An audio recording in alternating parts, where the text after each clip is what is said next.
Dando sequência, então, vamos tratar sobre essa condição do diodo não polarizado, só que agora para uma condição de polarização reversa.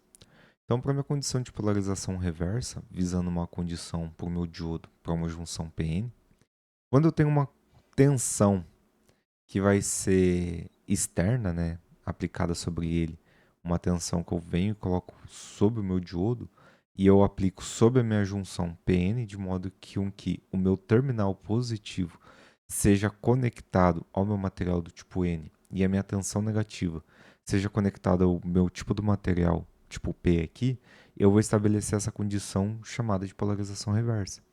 Então, eu tenho uma implementação oposta da minha condução, que eu consigo ver aqui nessa figurinha, ó, na figura B. O meu sentido de condução de polarização direta, que a gente conhece, é apresentado para o sentido da nossa setinha aqui em si. Só que eu venho e apresento um sentido de condução reversa no meu terminal do tipo N. Então, um efeito sobre a minha região de depressão que vai acontecer é que o meu elétron livre, né, existente no meu material do tipo P, do tipo N, vai ser atraído para o meu terminal, né, aqui positivo da minha fonte. Ele não vai vir para a minha região em si, ele vai ser atraído para o lado da minha fonte. E as lacunas existentes do meu material do meu tipo P vão ser atraídos para o meu terminal negativo. Isso traz um aumento dos meus íons fixos, né, descobertos próximo à minha junção de depressão aqui da minha região.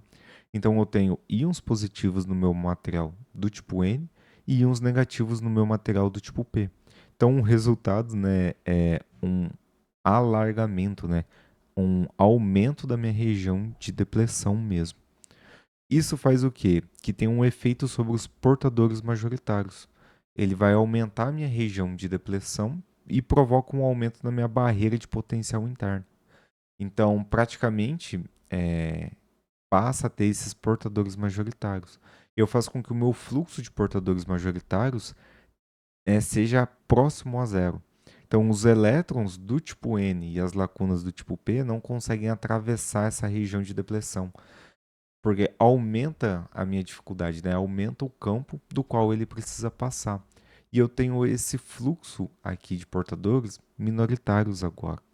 Então, o comportamento desse fluxo, né, faz com que ele continue a atravessar essa junção. Só que são acelerados por um campo elétrico. A gente viu isso. Só que existe essa região muito maior. Então, o fluxo permanece praticamente constante. E fica muito difícil de ter essa condição de condução. Praticamente, o que acontece? Eu tenho um aumento de tensão reversa. E essa minha corrente de saturação, ela tende a minha corrente de ser muito pequena nominalmente. Então eu vou tendo uma casa de nanoampere, né, ou microampere. Então vai depender muito ali dessa minha tensão que está sendo inserida sobre o meu diodo mesmo. Isso faz com que o aumento da minha região de depressão provoque um aumento da minha barreira de potencial interna. Eu passei a aumentar, né, é, a minha região de depressão. Então, para romper essa região, eu preciso ter uma fonte que me apresente uma tensão superior em capacidade de carga mesmo. Então, o meu fluxo de portadores majoritários, como ele está tendendo a zero, eu preciso com que os meus elétrons do tipo N e as minhas lacunas existentes do meu tipo P, né, consigam atravessar toda essa região.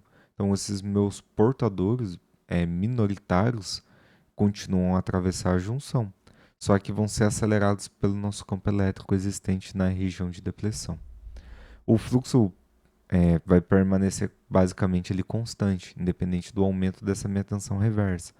Só que o que acontece?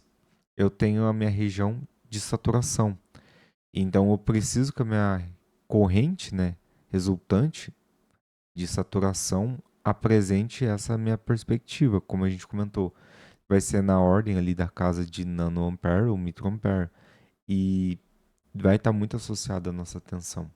E o nosso sentido, né, ele vai ser reverso. Então possui a condizente do meu fluxo dos portadores minoritários da minha região do tipo N para a minha região do tipo P.